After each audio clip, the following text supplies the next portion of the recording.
ഋഷി, നിന്റെ കൂട്ടുകെട്ടുകളിലെ പ്രധാന കണ്ണിയില്ലേ കെവിൻ? നന്ദനെ പെടുത്താൻ വേണ്ടി നീ കൂടെ കൂട്ടിയ നന്ദന്റെ ഫ്രണ്ട്, അവൻ ആള് മഹാ തരികടയാണല്ലേ. എന്താ കാര്യം? ആ, നിനക്ക് പിന്നെ ഈ പുതിയ ഡെവലപ്മെന്റ്സ് ഒന്നും അറിയില്ലല്ലോ. എടാ, ഈ ദേവിയുടെ അനിയത്തിയുമായിട്ട് കക്ഷി ഭയങ്കര പ്രണയത്തിലായിരുന്നു. വിശ്വാസമായില്ല അല്ലേ? അതേടാ, നല്ല പൊരിഞ്ഞ പ്രേമം.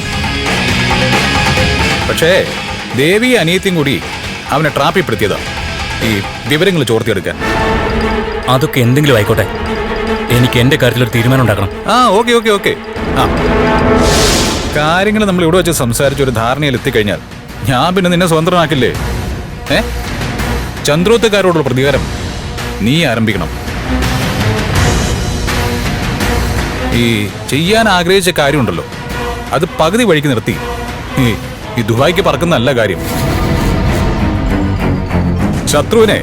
ശത്രു ജീവിക്കുന്ന സ്ഥലത്ത് തന്നെ നിർത്തി തീർക്കണം. ചന്ദ്രോത്തുകാർക്കെതിരെ നീ മുമ്പൊക്കെ നീക്കങ്ങൾ നടത്തി, ഒക്കെ കൊളായി. വെറും മണ്ടത്ര ചെയ്തത്. ഈ പ്രതികാരം ചെയ്യുമ്പോഴേ അതിനൊരു വെറൈറ്റി വേണം, ഒരു ക്ലാസ് വേണം. ഋഷി, ചന്ദ്രോത്തുകാരെ നശിപ്പിക്കുന്നത് അത് പുറത്തു നിന്നല്ല, ചന്ദ്രോത്ത് കുടുംബത്തിന് ഉള്ളിൽ കയറി കളിക്കണം, അവരൊരാളായിട്ട് മാറിയിട്ട്. നിങ്ങൾ എന്തൊക്കെ വെട്ടിത്തങ്ങളാ വിളിച്ചു പറയുന്നേ? ഞാൻ എങ്ങനെയാ അവിടുത്തെ ആളാവുന്നേ? നീ എന്താടാ വിളിച്ചേ? മിട്ടിയെന്നോ? ആ, അത് പോട്ടെ. നമ്മൾ തമ്മിൽ ഒറ്റക്കെട്ടായതുകൊണ്ട് നീ ഇപ്പം എന്നെ വിട്ടിയെന്ന് വിളിച്ചത് ഞാനങ്ങ് ക്ഷമിച്ചു.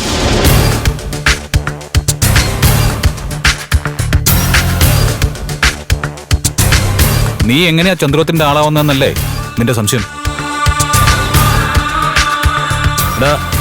ഈ ദേവിയുടെ അനിയത്തി ശാരിക ഒരു സുന്ദരി കുട്ടിയല്ലേ? എടാ, ശാരിക ഇതുവരെ കല്യാണം കഴിഞ്ഞിട്ടില്ല. ഋഷി, നീ അവളെ കല്യാണം കഴിച്ചാൽ അങ്ങനെ ഉണ്ടാവും? എടാ, അവള് നിന്റെ ഭാര്യയായിട്ട് നിന്റെ കൂടെ വന്ന പൊളിയല്ലേ?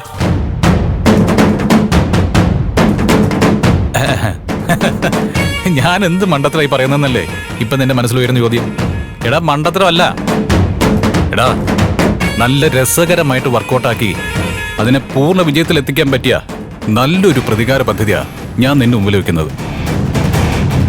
ആ, അത് സാധിച്ചെടുക്കുന്നത് എങ്ങനെയെന്ന് നമുക്ക് പിന്നീട് ചർച്ച ചെയ്യാം. നീ ഇരുന്ന് ആലോചിച്ച് കൂട്ടാതെ ഞാനത് വർക്കൗട്ട് ചെയ്ത് തരാം. ആ, നീ ആ സുന്ദരി പെൺകുട്ടിയെ സ്വപ്നം കണ്ടു തുടങ്ങിയോ? അവന് നാണം വന്ന് പാടാ.